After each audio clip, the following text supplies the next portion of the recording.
From Pacifica, this is Democracy Now! They dragged my father down the stairs and started beating him in front of me. They beat him until he was unconscious. The last thing I heard my father say was that he couldn't breathe.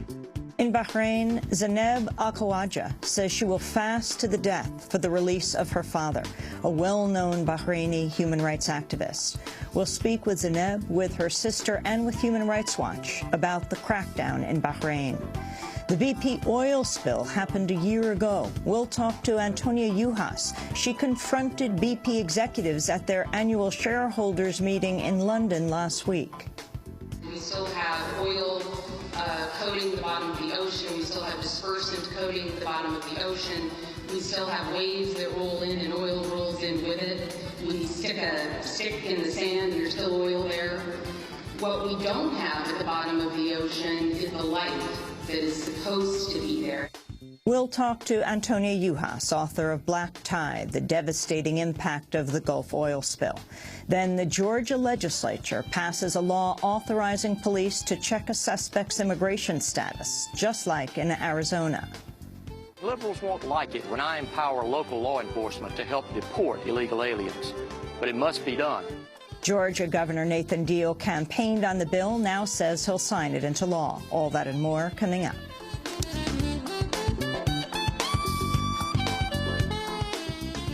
Welcome to Democracy Now!, democracynow.org, The War and Peace Report. I'm Amy Goodman.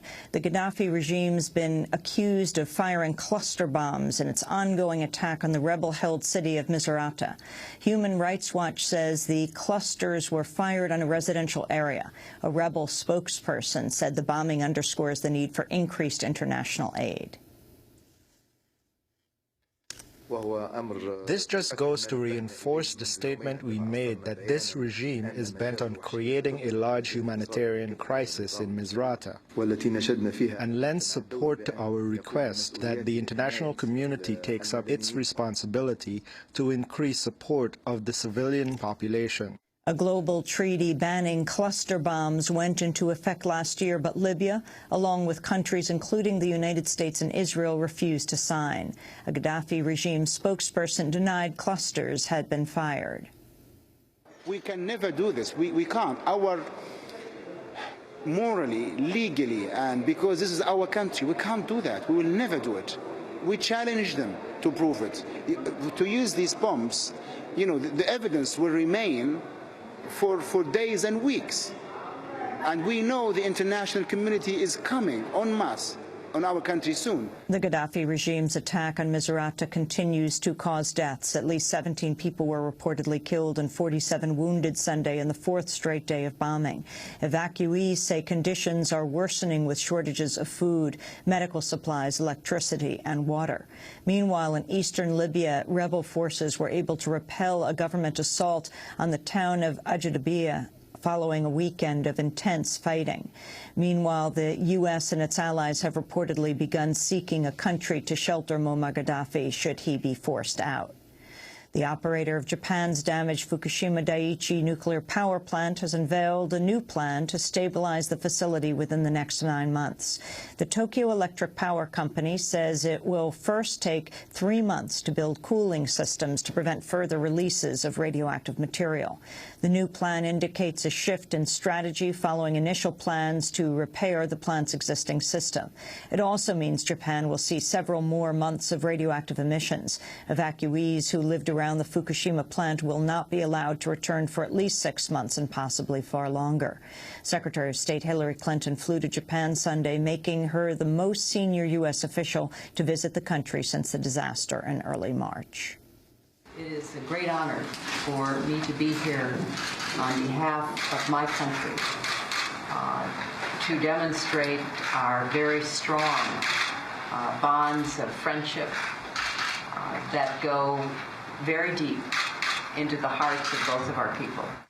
The Republican-controlled House has approved a budget measure that would cut $5.8 trillion in spending over the next decade.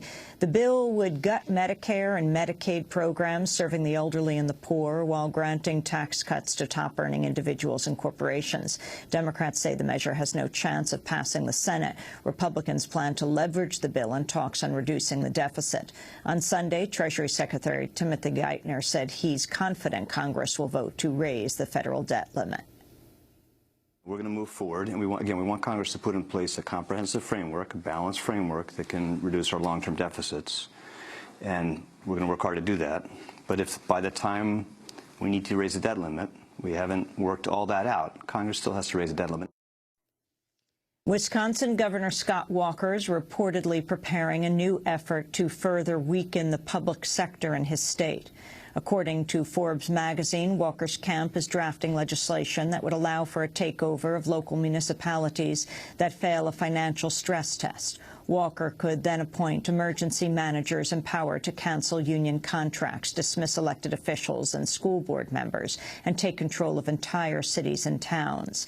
Governor Walker would also have unchecked authority to cancel government services, including safety net assistance. A high-powered Wisconsin law firm is said to be drafting the plan. The plan would mirror a law recently enacted in Michigan. Just last week, an emergency financial manager appointed by Michigan Governor Rick Snyder took away all powers of elected officials in the town of Benton Harbor. Meanwhile, the financial manager for Detroit's public school system has sent layoff notices to all the city's teachers, more than 5,000 people. Organizers in Ohio have won approval to begin an effort to bring the state's new anti-worker law to a referendum. The Republican-backed measure bars strikes and limits collective bargaining for over 350,000 public sector workers. The group We Are Ohio has been certified to begin collecting the 231,000 signatures needed to put repeal of the law on the November ballot. Georgia has become the first state to pass an anti-immigrant law modeled on the measure approved in Arizona last year. The legislation would mandate law enforcement officers to check the immigration status of suspects if officers believe they have probable cause. Republican Governor Nathan Deal has vowed to sign it into law. We'll have more on this story later in the broadcast. A congressional probe has found oil and gas corporations involved in the drilling practice of hydrofracking injected hundreds of millions of gallons of dangerous chemicals into wells in more than a dozen states from 2005 to 2009. The chemicals were used in the fluids used to open up deposits of natural gas deep below ground. The House Energy and Commerce Committee also found companies used at least 650 products that are known or possible human carcinogens or are hazardous air pollutants. At least 13 people were killed and many more arrested Sunday when Syrian forces attacked ongoing protests in two towns.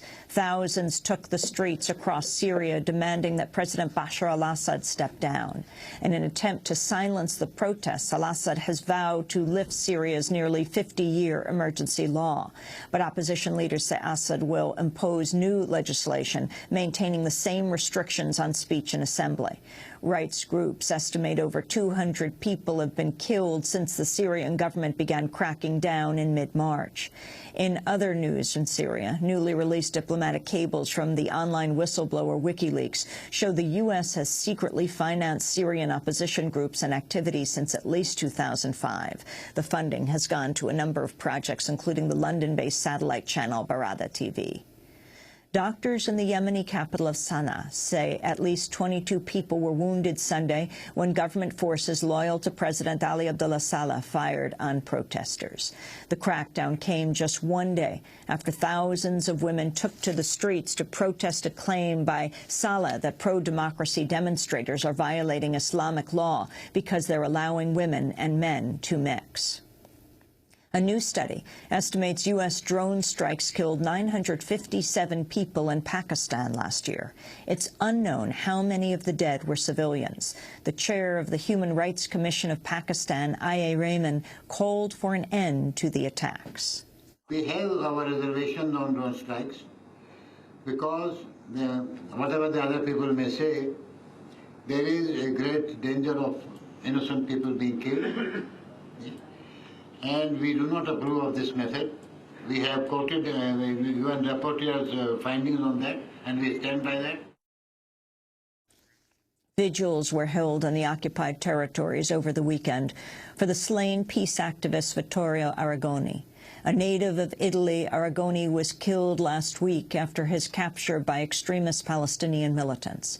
Arrigoni was a member of the International Solidarity Movement, a Palestinian-led movement that uses nonviolent and direct action methods to oppose the Israeli occupation.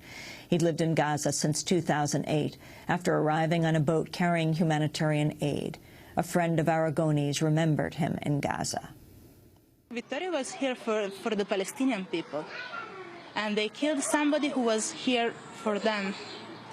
And I mean, we can see really clear that the most of the Palestinian people, the civil society, is with us.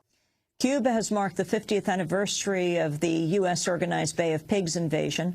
On April 17, 1961, a group of over 1,400 fighters, armed, trained, and directed by the Kennedy administration, landed on Cuba's shores in an attempt to overthrow Cuban President Fidel Castro.